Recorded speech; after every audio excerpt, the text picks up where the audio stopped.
Hello! What's up, everybody? Welcome back to another episode of hopsgeeknews, your home for comic books, movies, TV shows, and typically we feature a beer of the week. I am Matt. With me, as always, is Lauren. Today, we are taking to the streets of New York City to talk about Spider-Man. We are going to go over an oversimplification. We're going to dive into some Peter Parker's Spider-Man comic book origin because there is a new show out on Disney Plus this week that I think I've heard really great things about, honestly, and it's been long awaited. So if you don't know who we are and you stumbled upon us, thanks for checking us out. Hop Geek News, any podcasting platform, any social media platform. Do us a favor, like, subscribe, share, follow, all of that good jazz. If you're returning, sincerely appreciate you returning back to our show. I hope you continue to enjoy it. We usually talk about, what we're drinking that week, but our show that's about the extent of beer. If you don't like that kind of stuff, that's the extent of it. We also go into some news, what we've been reading or watching lately, and then our main topic, which all of that will be in the show notes. So my beer of the week is from Tripping Animals out of Florida. It is Pucker Up Alpaca. It's a sour ale conditioned with cherry, red raspberry, ice cream, and vanilla. Honestly, I just kind of chose it because it was red. There's nothing really more to it. It's Spider-Man themed, but I got my Spider-Man Roosevelts. I'm ready to party. Let's do this. Lauren, what's up? What's going on? I recognize that Spider-Man shirt you have. I think my child has it. Your child had it. And is that your child's shirt? No, this is, I think it's an extra large from the boys department. Oh man, look at that. I don't think I've shopped at child's department for myself. God, I was born 7 feet tall. I have a few things. I have like a dress that's like an extra large from the girls section. It's got ghosts on it because, sometimes they don't make us fun clothes for grown-ups. It's really not They fair, don't. especially for I want girls. us all to be sad. So I shop in all of the departments, the little boys, the little girls, the men's, the women's. I'm a little jealous, not going to lie. That's kind of nice because it also saves money too, man. I mean. Oh yeah, this shirt was like $12.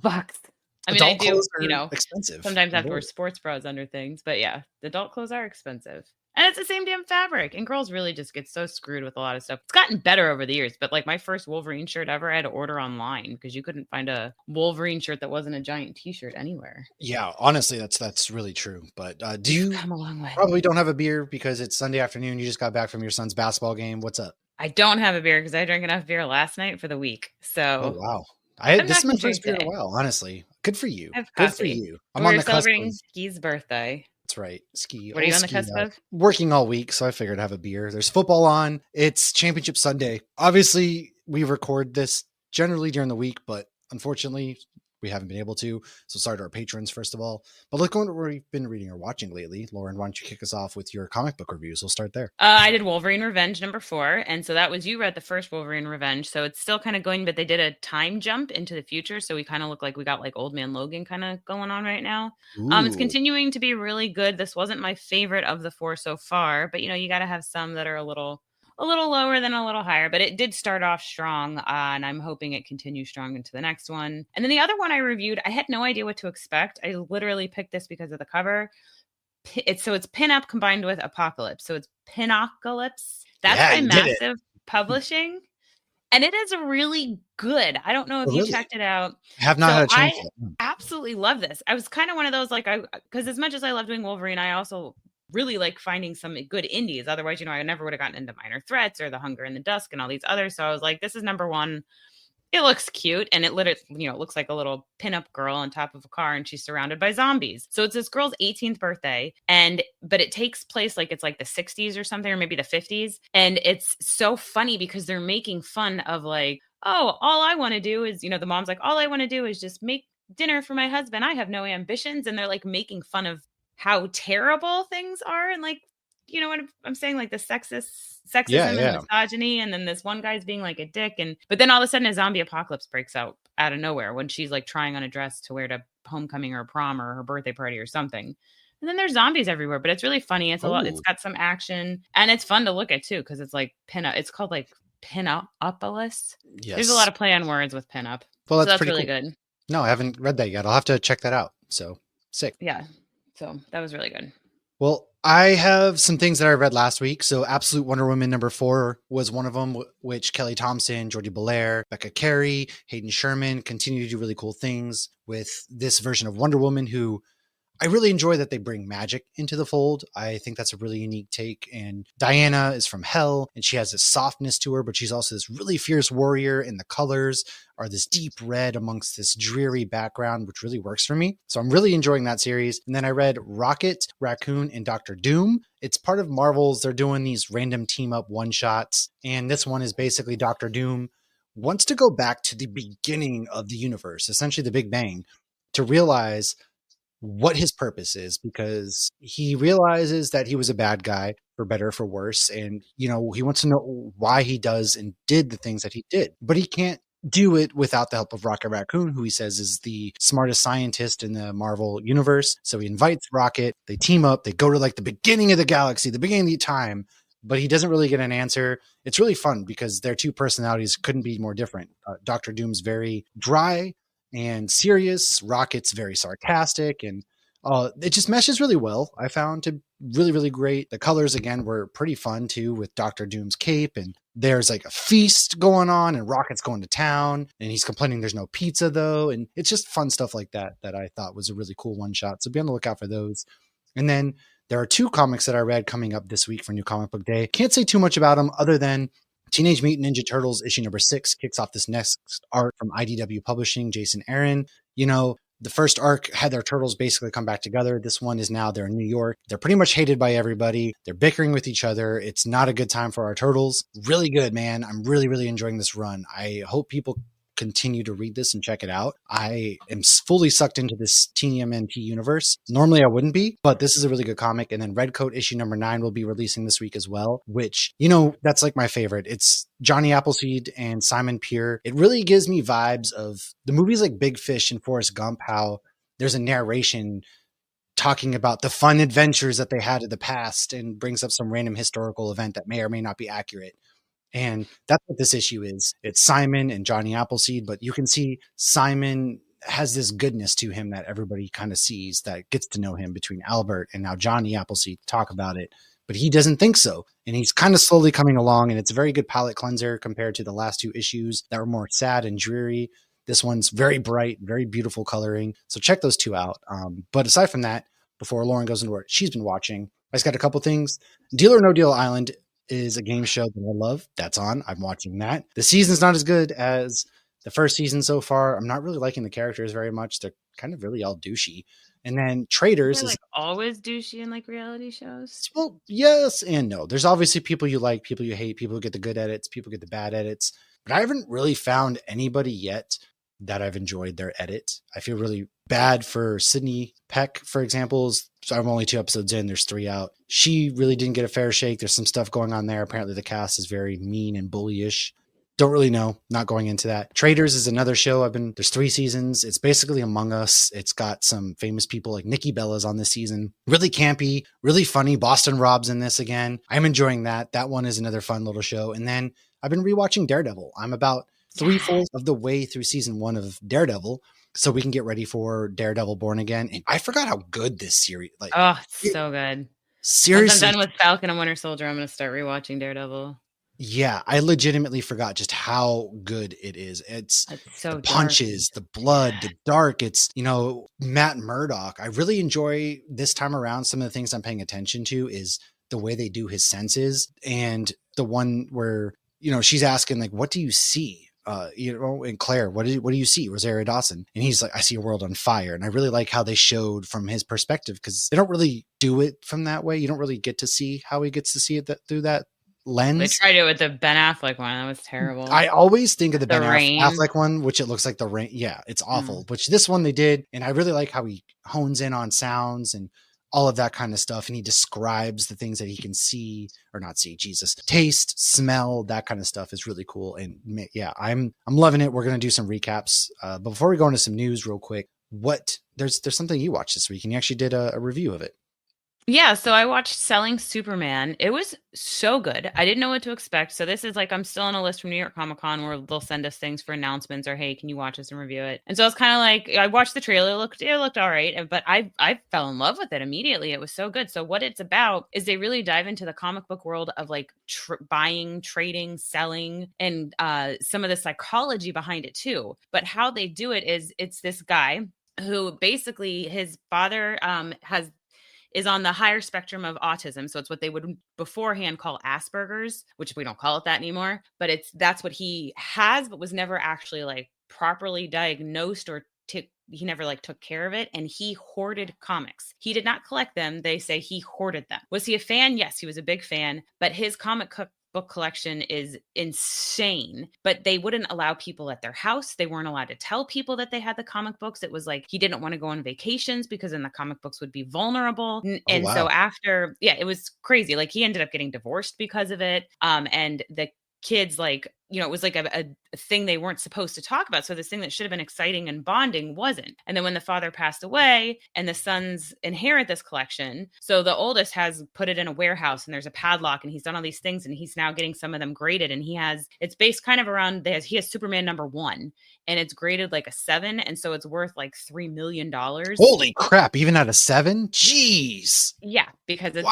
Superman #1, like the first Superman from the 30s. And it's in great condition. And he has like multiple of like the Incredible Hulk #181 when Wolverine first showed up. And like it blew my mind how much we kept seeing. But what this documentary though really goes into is like, this guy's not just mourning the death of his father, he's grieving a relationship with his father that he never had. And it's like you can see he still has like the comic books still bring joy to him and he goes to cons and he's created relationships with people. But it was so interesting. And they really go through so much in these 4 issues. But what's cool too is the way that it's edited and everything. You get like, they go into the history of Spider-Man for a second. They go into like some of the inspiration behind creating Superman. They go into how they grade the comics, what they're looking for. Like it's really cool. It's anybody who likes comics, like whether you read one comic a year or you're a Wednesday warrior, like I highly recommend checking this out. It's Selling Superman. I think you just can Google Selling Superman. The website will take you to where you can find it. And we're following them on the socials and whatnot. And they followed us right back. And it was so good. It was really good. I love a good documentary too. And that's really cool because we're in this day and age now. I mean, you see it more with Pokemon and other cards where people send things off to get graded and it's becoming like a whole new thing. I remember in the 90s baseball cards were a big thing, but now it's Beanie Babies, Pokemon cards. Yeah, God. And comic books are kind of doing that. And so that's really cool. I'll have to check that out. I like that they went into the dark side of collecting too. It wasn't just like, oh, this is a hobby and this is not fun. Yeah, like, it's not all peaches and rainbows. Right. And everything can become an addiction. And like you still have to be cognizant of what you're doing and how it's impacting the people around you. It's like gambling almost in a way too. Yeah. It could really ruin your life in certain aspects and people don't realize that it's addictive. So Let's go into some news though. Roll into some news. We got our first look. Sonic 4 is going to be releasing at March 2027, which is pretty soonish considering a lot of that needs to be CGI'd and animated. It's kind of crazy. We're getting 3 Sonic movies in the span that we've gotten 1 Spider-Verse movie almost. I thought you were going to say the Batman. Yeah. Oh, well, okay. I can't with that. Honestly, I have nothing to say about the Batman. So what else? We got some Valentine's Day. What's happening Valentine's Day? Yellow Jacket season 3 is coming out. That's on Showtime. Okay. I haven't watched. Couldn't get into that. Season 1, I really liked. Season 2, I thought was meh. What? Okay. So I guess my big question is, wasn't it about, it's a true story about they crashed or whatever. So how I don't think it's true. Oh, I thought for some reason it was a true story about like a soccer team or something that crashed at a plane crash. I think there was a soccer team that did crash, but this was, I don't think this is based on any sort of reality. No. But yeah, it was a high school soccer girls team that they crashed in the middle of nowhere and nobody finds them for like, I think 6 months or something. Wow. They're really dragging this one out then. 3 seasons. That's impressive. Well, it goes back and forth to the 90s when this happened and to present day. And the casting they've done for the kids versus the adults is phenomenal. Like they really did an amazing job getting, girls that can act and look like these older women. It's got a great cast. Don't get me wrong. Yeah. Very much a great cast. It's got a fantastic cast. So Christina Ricci kills it in it. It was just like the first one, it was like, mysterious and everything, but it was grounded. And then the second one, I'm like, are they going into a supernatural element? Because like, obviously I like supernatural, but like if it almost felt like they were using it because they didn't know how else to explain certain things. I could see like the moment Josh checked out because he doesn't do the supernatural stuff really at all outside of like superheroes, nothing like sci-fi or anything like that. So I'm not going to, well, I do have Showtime right now for Dexter. So maybe I will watch it when it comes out. Yeah. I don't know. All right. We'll see. I don't know. Well, Speaking of Dexter, Uma Thurman's going to be joining the cast of Dexter Resurrection. How do you just got like Michael C. Hall's there? Well, that's got to be feeling good, right? Yeah, I'm very excited for that. All right, Invincible has added quite a few voices, so very excited for Invincible this season. We're getting Simu Liu, Aaron Paul, Jonathan Banks, and a few other people. And I have to say, the more they cast in this show, the more I'm upset it's not live action, because they are just killing it with the cast in this show. I mean, come on, Simu Liu and Aaron Paul. And Jonathan Banks is Mike from Breaking Bad, if anybody doesn't recognize that name. Oh, okay. Whatever happened? Aren't they doing a live action Invincible? I've heard that they were, but I don't know. They also I were have no supposedly idea. doing a live action for Oblivion Song, another Robert Kirkman Oh, that's comic. right. They completely just kind of dropped off the earth with Oblivion Song. I remember that too. Yeah, the comic ended, and then that would seem to be like crickets after that. Huh. I don't know. Interesting. Well, I'll take what I can get. We are 2 weeks away from MegaCon, and so our last little bit of news is they have added some more people. Skeleton Crew kids, along with Jude Law, will be there. They're going to have a panel. And Carla Gugino from Mike Flanagan's, how all of his TV shows and stuff. And she's from, she is gorgeous. What is she from? Son-in-Law. Oh, yeah. She's going to be there. And then that's kind of all the MegaCon. We will be there, obviously. Sunday at 3:30 p.m. is going to be our Supernatural panel to kind of shut down MegaCon. No big deal. Friday, 11:30 a.m. is going to be our actors and actresses who got their start in horror. People are really excited that they're including more horror based stuff in MegaCon this year. And then the last little bit of news is allegedly, big old allegedly, we'll see, there's going to be a Fantastic Four trailer at the Super Bowl. So wait and see. I'm pretty pumped for that. I would be very surprised if we didn't. I mean, yeah, probably. Not drinking why would you drink a Corona? So, Alicia Silverstone's going to be at MegaCon, and I just searched Alicia, and she's not doing a panel. I didn't see any panels of hers at all. Yeah, that's interesting. Though, I searched Clueless, and the only thing that came up was Twilight. Interesting. I actually noticed that as well. That's weird. Yeah, it's kind of lame. I mean, that was common. It felt like in New York, people were just there to sign things. And maybe she didn't want to do a panel. Yeah. Not everybody wants to. Maybe she could. I don't know. Who knows? Let's go into our main topic. However, we are going to be right back after a quick message to roll into Spider-Man's comic book origin. All right, dudes, we're back. Spider-Man, aka Peter Benjamin Parker. You might have heard this name a little bit. Created by Stan Lee and Steve Ditko. In creating Spider-Man with Steve Ditko, Stan wanted him as a teenager so his readers could better see themselves, and we'll go into that. He's also joked that he's based J. Jonah Jameson off of himself. However, his first comic book appearance was actually in Amazing Fantasy issue number 15 in 1962. This comic made it into a recent book highlighting the most important Marvel comics. So why don't you take us and talk to us a little bit about what happened before Spider-Man first appeared and kind of go into the lead up into Spider-Man. So when he first appeared was the early 60s, and teenagers in superhero comics were really just like the sidekick role. So Spider-Man series broke ground, and we meet Peter Parker, a high school picked a lot of spiders. I think my synapses aren't connecting so well. I'm a little too hungover. Okay.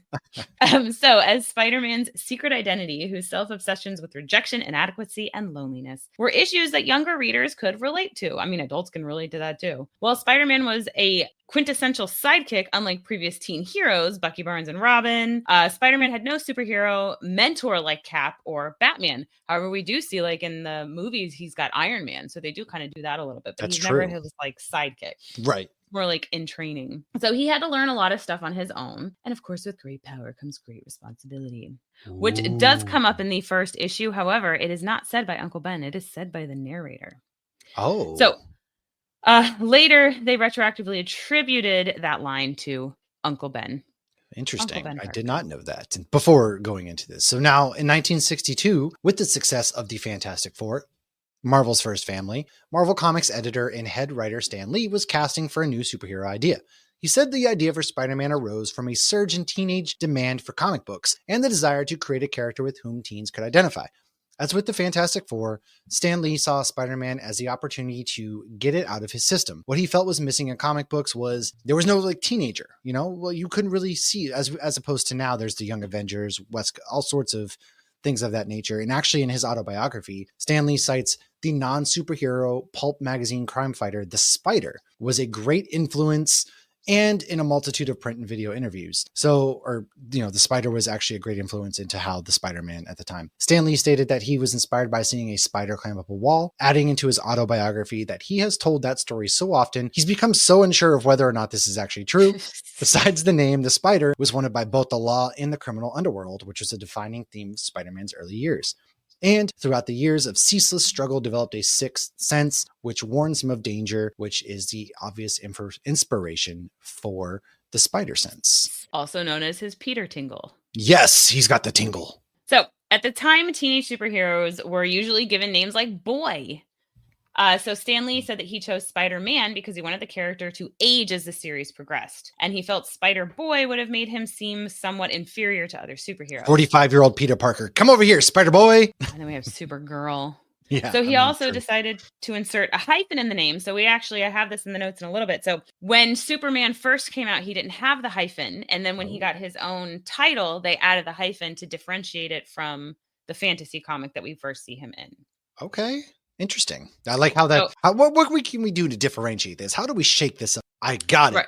Hyphenate. Well, they'll never see it coming. More of put glasses on Clark Kent and hyphenate Spider-Man. But they also did this to differentiate from Superman, who is also red and blue and has an S on his chest. Yeah, that's true. That Spider-Man has an S on his chest. He doesn't. But he is red and blue. He's got a spider. Very on brand. Dude, Ditko wanted the character to have orange and purple. That would have been terrible. That's that's Green Goblin. Oh, it is. No, or is it a Hobgoblin? I don't know. Orange and purple together it sounds like a bad guy. I like that. It's Halloween, but it's not a hero. I don't think that's why I went there. I don't think hero or heroics when I think of orange and purple together. Not at all. But it is a version of Green Goblin, the Hobgoblin, the cartoon, stuff like that. We got early looks, Green Goblin and things. You can't see my Legos. I was pointing to that for some reason, but yes. Anyways, now the idea of Spider-Man was actually not loved by the Marvel publisher at the time, Martin Goodman. So he told Stan that he could do it in the Amazing Fantasy comic because he was already not doing so great at that time. In this issue, he participates in some wrestling, much like in Sam Raimi's first Spider-Man movie, which this issue is the opener for the 2002 movie, Bonesaw's Got You for 3 minutes. Everybody loves Such it. Such a poorly aged scene. Would your husband make you that? Oh, Parker. Oh. Maybe he did. Okay. Like a fine at least he milk. cares. All right, Peter. Because yeah, this comic book actually ends with the infamous line, "With great power comes great responsibility," but it's not from Uncle Ben. It's from the narrator. It wraps up the story as Peter catches the bad guy and realizes he's the one who chose to stop, and then realizes he's the one he chose not to stop. That called Uncle Ben. Sorry, geez, it's the same Raimi Spider-Man. And we end with, and so a legend is born and a new name is added to the roster of those who make the world of fantasy the most exciting realm of all. And we've already talked about the hyphenating of it. So what happens next? So, and actually the same month Marvel introduced Spider-Man, they also introduced Thor into Journey into Mystery number 83. Such a big year for Marvel. So this is the comic book, like an origin story. So Peter says goodbye to his parents at the airport. I wonder if he'll see them again. So and long, he was left buddy. with Aunt May and Bye, Uncle Peter. Ben. Hope you find your dad. Sadly, they died on the plane and were, of course, raised by Aunt May and Uncle Ben. Nobody saw that coming, I know. Nobody. A dead really God, getting no. into Oh my God, no. some deep Actually, origins. the Amazing Spider-Man movies kind of went into that a little bit with the unknown stuff about Peter's dad and everything. Yeah. Andrew Garfield, yeah. I think that would be that. I love that idea because there is some interesting this there. They always brush aside from that, but there is an interesting take there. Yeah, I liked those movies. I'm an apologist for those movies, actually. I think those movies are enjoyable. So, like this, most of the basic origin is very well known, much like Martha Wayne's pearls breaking in an alley, despite the fact that real pearls are knotted in between each pearl to prevent that from happening. I don't think Martha Wayne would have had fake pearls. Always pearls, man. So we will graze over the common knowledge Spidey origin because we all know it so well. In the comics, Peter made web shooters like we see in Garfield and Holland's versions. However, like Tobey Maguire's Spider-Man, there was a period of time where the web shooters were organic. So the Spider Queen wanted to make some spider babies with Peter. So she actually turned him into more of a spider to do this. And that resulted in temporary organic webbing. Side note, Miguel O'Hara, aka Spider-Man 2099, does have organic webbing. How do you feel? Like, would you prefer one over the other? Do you not care? Like, what's your thoughts on the debate? In the grand scheme of things, I don't think it matters at all. You're getting the same scenes. However, I think it is a good way to show that one of Peter's abilities is his intelligence. Right. And so That's having true. to make, and it can add an extra like, oh, I'm out of web fluid, That's can create peril, an extra problem. Yeah. Oh God, I'm out of webs. Oh no, this, that, or the other. That's come up a That few times. rarely Yeah. happens. Yeah. And I or his webs get crushed, wasn't it? It was maybe it was it was Oh, I Amazing think Spider-Man. I somebody think one with the stepped croc on when one they of had them. like he crushes when he grabs his wrist or something. He crushes it, which I thought was interesting. And then it is funny when they bring it up in Spider-Man No Way Home, right? Do you Does shoot it come webs out of out of anywhere does else? it come out anywhere? That's always because it is kind of weird that you just shoot It webs, is but weird. I mean it makes It's like sense, I if your guess. body is making that, yeah. Yeah, it is kind of weird. Like where else does it? I don't know. Like how does it Because come on an out? actual spider, it looks like it comes out of his Well, butt.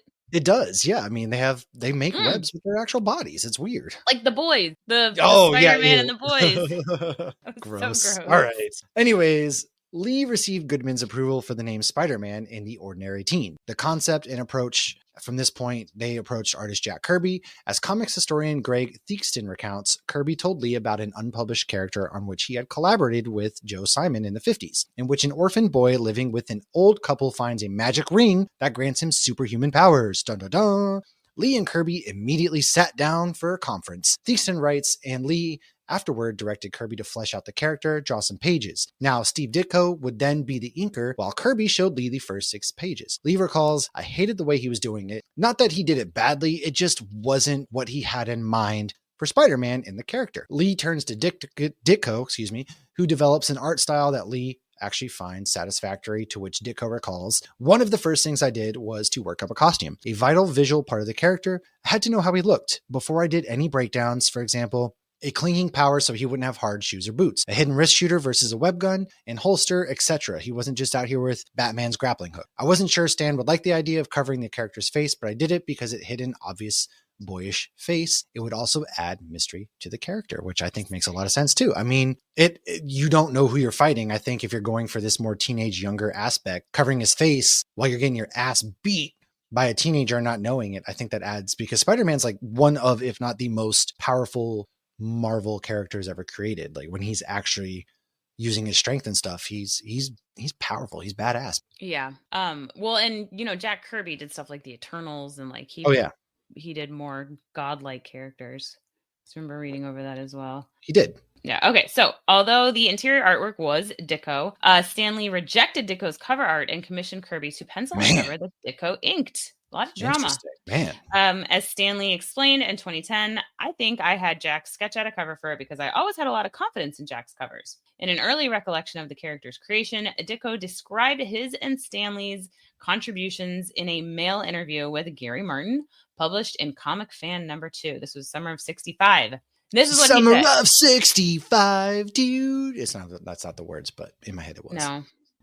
Quote, Stan Lee thought the name up. I did costume web gimmick on wrist and spider signal, end quote. At the time, Steve shared a studio apartment in Manhattan with the artist Eric Stanton. They were art school classmates who in '88, during an interview, they recalled that although his contribution to Spider-Man was almost nil, he and Ditko had worked on storyboards together and had added a few ideas, but the whole thing was created by Steve on his own. I think I added the business about the webs. So Eric Stanton, I guess, added the business about the webs coming out of his hands. That was probably a good call rather than coming out his ass. Or like, what if it came, I don't know, where else would it come from? Like the top of your wrist, I guess, maybe. I don't know. I always picture, because Spider-Man has the white little square on top of his glove sometimes, like I don't know. Yeah. Anyway. So Jack Kirby disputed Stan Lee's version of the story and claimed that Stan Lee had minimal involvement in the character's creation. Goodness gracious. According to Kirby, the idea for Spider-Man had originated with Kirby and Joe Simon, who in the 50s had developed a character called Silver Spider for Questwood Publications comic Black Magic, but the character was left unused. So Simon, then in his 1990 autobiography, disputed Kirby's account. This is like so much drama. Devised the name Spider-Man, later changed to I feel like they all got credit, so there's so much I mean, when I hear Spider-Man, I think Steve Ditko. I do too, honestly, yeah. So Steve Ditko stated that Stan Lee liked the name Hawkman from DC Comics and that Spider-Man was an outgrowth of that interest. Oh, that's interesting. I mean, that does seem like almost like a reach. It does. I guess that is weird. Anyways, Simon concurs that Kirby had shown the original Spider-Man version to Lee, who liked the idea and assigned Kirby to draw sample pages of the new character, but disliked the results. In Simon's description, it's Captain America with cobwebs. Writer Mark Evanier notes that Lee's reasoning that Kirby's character was too heroic seems unlikely. Kirby still drew the covers for Amazing Fantasy issue 15 in the first issue of Amazing Spider-Man. Evanier also disputes Kirby's given reason that he was too busy to draw Spider-Man in addition to his other duties, since Kirby was, said Evanier, always busy. Neither Lee's nor Kirby's explanation explains why key story elements like the magic ring were dropped. Evanier then states that the most plausible explanation for the sudden change was that Goodman or one of his assistants decided that Spider-Man, as drawn and envisioned by Kirby, was too similar to the Fly. That's really interesting, honestly. Now, author and Ditko scholar Blake Bell writes that it was Ditko who noted the similarities to the Fly. Ditko recalls that Stan called Jack about the Fly, adding that days later, Stan told me I would be penciling the story panel breakdowns from Stan's synopsis. It was at this point the entire concept of the strip went through a major overhaul. Out went the magic ring, adult Spider-Man, and whatever legend ideas that Spider-Man's story would have contained. Lee gave Ditko the premise of a teenager bitten by a spider and developing powers, where Ditko would expand upon to the point he became what Bell described as the first work-for-hire artist of his generation to create and control the narrative arc of the series. On the issue of the initial creation, Ditko states, I still don't know whose idea Spider-Man was. However, he viewed the published version of Spider-Man as a separate creation to the one that he saw in the 5 pencil pages that Kirby had completed. To support this, Ditko used the analogy of the Kirby Marvel Thor, which is based on a name or idea of a character in Norse mythology. If Marvel's Thor is a valid creation or created work by Jack, his creation, then why isn't Spider-Man by Stan and I valid and created work, our creation? Interesting, I guess. I get where you're coming from on that one. Yeah, they're all so similar. Like Hawkman, they really are. Like, just you can copy my homework. Just please switch it up a little bit, I guess. Yeah. All right. So Kirby said in an interview back in 71 that it was Ditko who got Spider-Man to roll, and the thing caught on because of what he did, which I think that's fair. Yeah. Okay. Stan Lee, so while claiming credit for the initial idea, had acknowledged Steve Ditko's role, stating, if Steve wants to be called co-creator, I think he deserves it. End quote. It's interesting too, because obviously Stan was the face of it all. And it's like, you're representing the company. So yeah, you're going to take credit for all of it because you're representing the company. That's how it goes. It's all just so like if you're not getting paid, or you're not getting like certain promotions that you should get because of the work you put in, I think that's one thing. But if it's literally just to like stroke your own ego, like, I don't know, it's almost seems like little kids fighting over whose toy it is. So yeah, for sure. Well, we even saw stuff like this happen. And, yeah, we saw it with like Bill Finger and Bob Kane. Even in Batman, there was issues there, which Bill Finger is now obviously finally being recognized as one of the co-creators. But it is really interesting how there's so much drama behind these characters that we know and love, and nobody's really around to tell us the truth these days, because back then you didn't really have, you had like their point, and the truth is somewhere in the middle. Well, yeah. And how much do people like legitimately remember? I mean, think of all the things exactly. As you get older, you forget more, and it's been further in the past. But Stan also said that the costume, which was completely Ditko, was a great choice because it completely covers him, so people of all races could visualize themselves inside the costume, and that's I do like more that. so identify with the character. That's really cool. So then obviously, we get Miguel from Spider-Man 29 out. We get Miles Morales kind of born out of all of this. And I really like that idea too, because kids, and that's why Spider-Man, I think, also resonates with kids so much. He's the most popular Spider-Man is the most popular superhero with kids, just about. It's because anybody can be Spider-Man, essentially. Yeah. And it makes a lot of sense. And now, in addition to the web shooters, Spider-Man also has spider tracers, which he can put on somebody or something. They emit a signal. There's a lot of cool things. Honestly, some of my favorite things to come out of Spider-Man lore are in the Insomniac games that we got for PlayStation. I like playing those games. There's a lot of cool spider drones and other things of that nature. So I like when we dive into the fact that Peter Parker is a scientific genius, not just a kid who can shoot webs and do other things. However, early on, Peter actually really didn't have friends at all. Later, they show him with a few close friends. However, originally, even Liz Allen, who he had a crush on, was not exactly the nicest to him. So always kind of been a loner. Always been a loner. Why don't you take us into some fun facts now? So Spider-Man once tried to join the Fantastic Four, and he got into a feud with The Torch. Peter graduated from Midtown High School, which I just wanted to mention. Actually, you have Midtown Comics. He missed his high school graduation because he was fighting Molten Man. Like, what an excuse. So before the symbiote, known as Venom, attached to Eddie Brock, it did attach to Spidey in the comics, much like we saw in Spider-Man 3. And loud sounds did get it off, much like we saw in the movie. However, in the comics, Peter got the help of Mr. Fantastic to do this. And the reason he had it on in the comics was he wore it on another planet, not knowing it was actually alive. Peter was exposed to the Green Goblin formula at one point, but he was able to resist it. Side note on Green Goblin, he isn't always trying to kill him. In the past, he actually tried to brainwash him into being his son. You know, the more I was researching some of this and like reading some of the old issues, it was like, they really did a fantastic job with like Sam Raimi one. Like they were just like straight out of the comics, a lot of this stuff. Like they did a great job of like summarizing it all up. I really like that iteration the most. I get for some of the faults when we kind of lean into Harry Osborn and crew. There are some faults there, but of course, I actually really enjoyed the relationship that Norman Osborn and Peter had, because you don't really get that anywhere else. And I really hope with these next Spider-Man movies that are coming out, maybe we start to get some of that. They introduced Norman into this world now, maybe Oscorp, and maybe he takes him under his wing because he works for him, and you get that. Because it also makes it more tragic when you're battling somebody who you feel like is your son / dad, you know. I love that. Well, like, in Spider-Man 1. Yeah, it's like he wanted a son that he could talk science with, and Peter wanted a dad. I wonder why the hell they made Aunt May and Uncle Ben so old. It was like it had to have been his great aunt and uncle, because like that like how what are you like 30 years older than your sibling? Yeah, that is true. I always wondered that too. I mean, now even Aunt May is old for being his mom. She's like what, 60 and he's like 15. Okay, so Torch. Yeah, whatever. I think Marissa Tomei is almost 60. So Torch died at one point and put it in his will that he wanted Spider-Man to replace him. So he did until the Torch came back. I guess their feud was over because only Uncle Ben stays dead. Damn it! This is when he actually donned a white and black. Yes. So at one point, Peter took pictures for a different newspaper, The Front Line, with Ben Urich. And what do we know him? Daredevil. He's a really nice guy who died in Netflix's Daredevil and worked with R.I.P. in peace. Yes, unfortunately. Another good relationship that Peter has is the one with Doc Ock, which I really enjoyed in Spider-Man 2.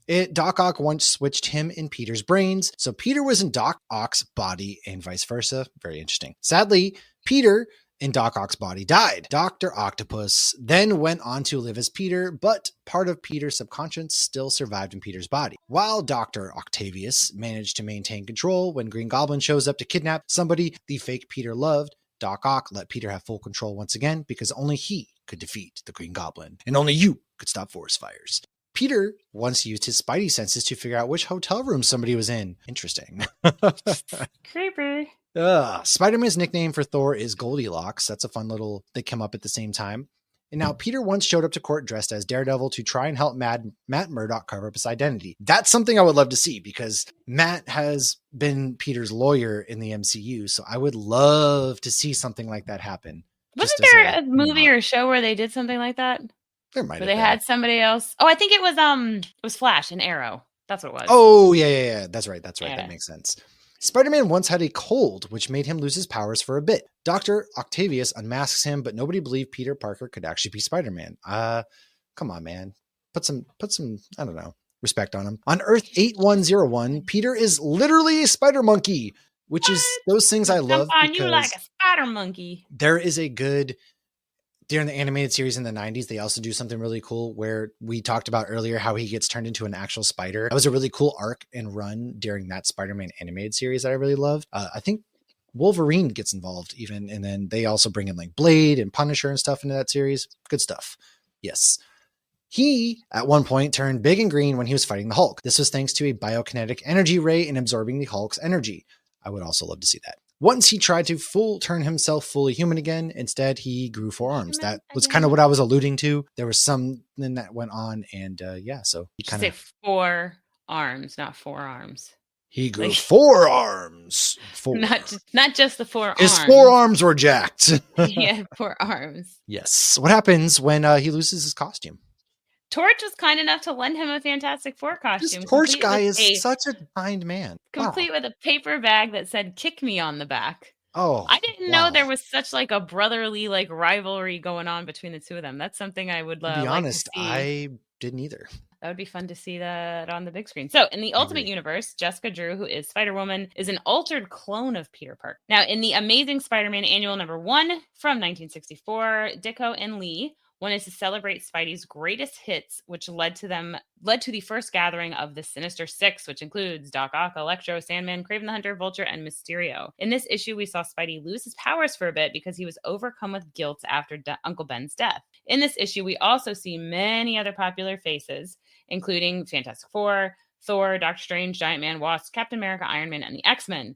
They weren't relevant to the story, but they showed the readers that Spider-Man was connected to a much bigger universe. You mess with one of us, you mess with all of us. On his own. Yeah, I like that. Now, in the Amazing Spider-Man 96, which came out in 71, Spider-Man talks about drugs. This was during the time when the comic book censorship was pretty big. Marvel decided to not get the stamp of approval for this one, and they did it anyways because they felt it was very important. In this story, a young guy who is high tries to show everybody how he can fly, as one does. He can't fly. No, he can't fly. Spider-Man saves him. There's a talk at the Daily Bugle about drugs. They discuss how young African Americans are more vulnerable to succumb to drugs. You know what? Fuck you, Richard Nixon. Excuse my language. Because they're the ones it's being pushed on the most. Wonder why, you piece of human garbage. Anyways, we also see Harry, Peter's best friend forever, get hooked on pills after MJ and him start to break up. Gasp. That's not the way to do it, man. Say no to drugs. But that was a big deal, too, because I think some people wouldn't carry the comics unless it had the code or had the stamp of approval. Obviously, I don't think anybody gives a shit anymore, but yeah, just read them. So, in Amazing Spider-Man 121 in 73, we saw Gwen Stacy's neck snap, and they wrote "snap" next to her neck. Peter had a mild cold, but really, come on, physics people. More people should be dying from this anyways. Truthfully, but because that, he blamed like, oh, I wasn't at my fullest potential. That's why she died. What's really interesting, though, is if you look at the comic book art and the movie, Emma Stone is wearing the exact same outfit. I like Googled because I was looking at the comic, and so I'm like, I gotta Google this because I feel like that is what she's wearing, and like it is to a T. So if you had read that issue before, you're probably like, oh shit, look what she's wearing. So Peter didn't know. Oh wait, no, I jumped ahead too much. So yeah, so she never stood a chance. And then in February of 74, Spider-Man 129 introduced us to the Punisher. They were not friends though. Can't imagine why. Stan Lee was none too happy though when they killed Gwen, so they tried to bring her back, and they did this by making her a clone. Sounds like a similar story. Easy way out for everybody. Peter didn't know she was a clone for a few issues. She was created by the Jackal, who was sad of her death, and he wanted to defeat Spidey for allowing the real Gwen to die. Jackal also cloned a Spider-Man, and there's where you get the scene of the Spider-Man pointing at each other. So the clone Spidey ended up later becoming Scarlet Spider, however, was believed to have died in this from an explosion. When Gwen questions Peter if he's the real Spidey, he isn't sure. Dun, dun, dun. Later in the 90s, they have some fun with this and refer to it as the Clone Saga. Clone Gwen ends up leaving, and Peter goes back to MJ, who he had just started dating. Oh, wow. Love is love. I don't know if I mentioned this before or where I put it, but they refer to him as the Amazing Spider-Man because they were trying to keep consistency with Amazing Fantasy. Did I say that before? If I didn't, I'm saying it now. I don't think so. Anyways. So that's why he's amazing. There he is. Now, a last little bit in the comic version of the Civil War, Peter did side with Iron Man and revealed his identity. He later came to regret that and switched to Captain America's team. Sadly, his identity was already out. Kingpin actually tries to hire somebody to kill him, which hits Aunt May. Peter couldn't afford the medical bills. Jesus Lord, some things never change. So he reaches out to Iron Man, who attempts to arrest him and said he couldn't help. However, later on, Jarvis, who was Iron Man's butler, who also dated Aunt May, came to the hospital with a check for $2 million. It pays to average friends, folks. This wasn't enough to save her, and Peter got desperate. As a result, he and MJ agreed to trade their marriage for Aunt May. So Mephisto takes their happiness and made it so nobody remembered Peter was Spider-Man. What? And he was once again single, but hey, Aunt May lived. Great, I guess. In this timeline, MJ and Spidey were not together because he missed their wedding day. While people forgot who he was, once he tells them, the original timeline memories would come back. Now, in Ultimate Spider-Man number 160, which came out in 2011, this is the Into the Spider-Verse storyline where Peter dies, Miles steps up. However, his death in the comics was at the hands of a demonic Green Goblin. And if you want more before this new show comes out, you can head to marvel.com. And this was what leads us to our episode is Marvel Animation's Your Friendly Neighborhood Spider-Man is coming out this week to Disney+. Before it does, fans can swing into these new Spider-Man stories in a special prequel comic book series written by Marvel superstar Christo Gage and drawn by rising star Eric Gapster. Set during Peter's earliest days as Spider-Man, the 5-issue limited series, the first 2 issues now are already out, introduces a young Peter Parker, his supporting cast, and some of Spider-Man's legendary villains, which we didn't even touch all of his villains today. There's so much that we could have gone over Spider-Man. It would have been like a 6-hour episode. So don't worry. There'll be more to come later on with Spider-Man. Now, in Marvel's Your Friendly Neighborhood Spider-Man, he's on his way to becoming a hero with a journey unlike what we've seen before in a style that celebrates the character's earliest comic book roots. In this new comic book series, you can take the very first steps along with him as he discovers his powers, decides to become a hero, and even picks out his name and costume. Now, Peter's got to survive an entire freshman year as a newbie crime-fighting vigilante, and if you think you know how this story goes, you're in for a surprise. Comes out Wednesday, January 29th with 2 episodes, and then February 5th with 3 episodes.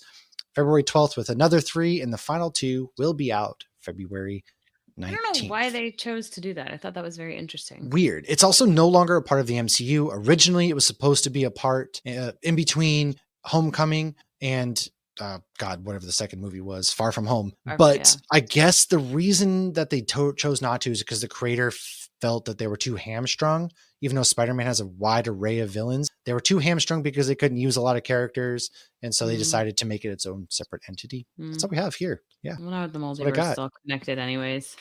Yes. And, as always, if you want more, make sure to like, subscribe, share, follow to all of our stuff. Every week we have a new podcast episode coming out. We will be at MegaCon, but a special shout out to our Patreons, Riley, Corey, Lynn, Tabby, Scott, Patrick, Stacy, Jess, Tracy, and Micah. If you want to check out what we do with our Patreon, we do ad-free episodes. You can get the monthly movie nights with us, and just go to patreon.com/hopsgeeknews. Everything goes right back into the show.